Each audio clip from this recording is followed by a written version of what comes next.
Hey everyone, welcome to the first episode of Paul Talk.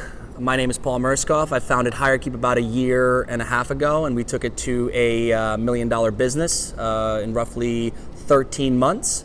In this episode, I'll be talking about the art of negotiation and some first initial sales hurdles, which I think will be really valuable for everyone. In this series, I'll talk about everything from startups to the startup life and hustle, sales, entrepreneurship, pretty much any topic that you need to want to get a business going, get a startup going, and just tips and tricks for building your company.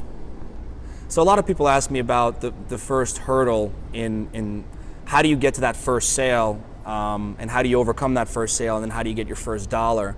And it's all about capital, right? How do you get yourself to that point, right, of being able to provide a service? And I think for me, and with HireKeep, because we had to deliver something which was a candidate, right, that a company hired, and that's what we got paid on. My first goal was figuring out a way to get that candidate to some kind of company. And so I needed to sell organizations on that premise of, I'm going to deliver this result for you, contingent on that, you pay me, right?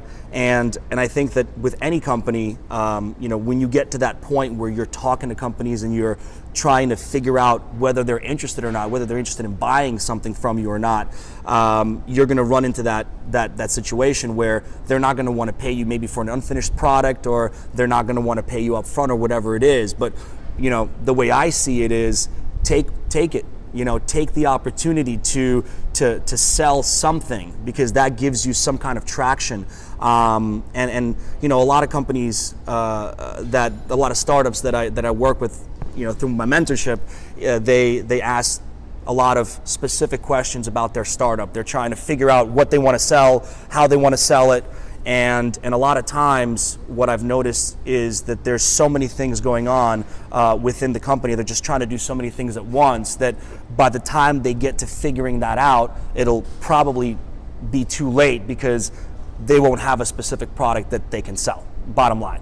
So how do you get the cash, right? That's one of the best avenues. One of the best avenues to get the cash is to get to the point where you have something saleable and go out and sell it. And if you can't build it, go out and sell the idea of it.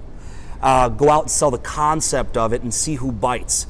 Pretend that it exists, okay? That's the crazy part about it.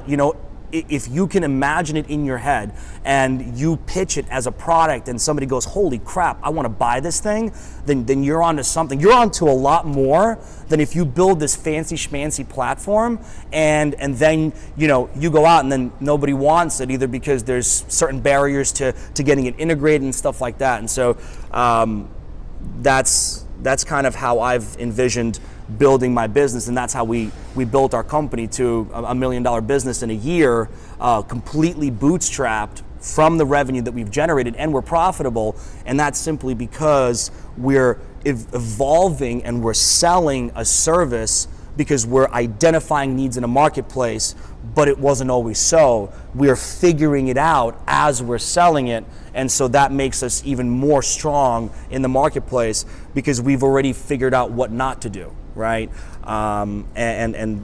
That's how you figure out what to do, is by figuring out what not to do. So every failure, every pivot is a success marker for us, and that's how you have to gauge your company as you move through.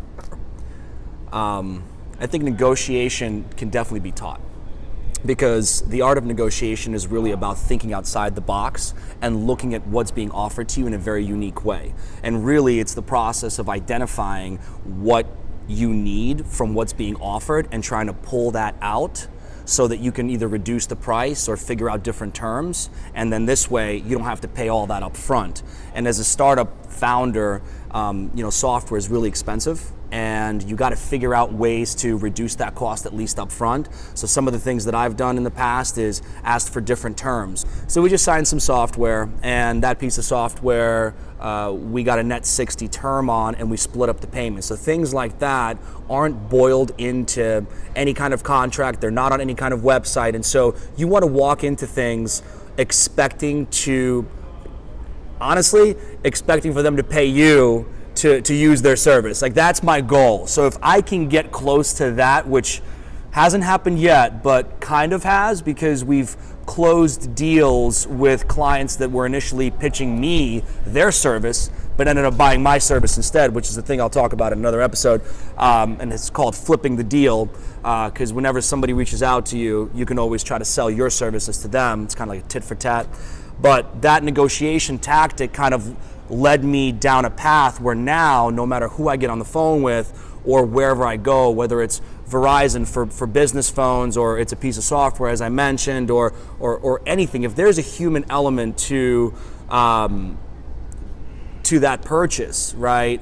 If there's somebody that's trying to sell it to you, there's always something that you can do. And if you walk away from it, because sometimes it's worth walking away from, if they won't budge on it, then I'm telling you somebody else will. And so you always got to look at the negotiation tactic as something that can be done with someone. And if you can't get it done with that specific person, you should absolutely move on and venture out and look at others. Thanks a lot, everyone, for watching this video. I hope it was valuable. Please subscribe and like below in the comments section. Ask me questions.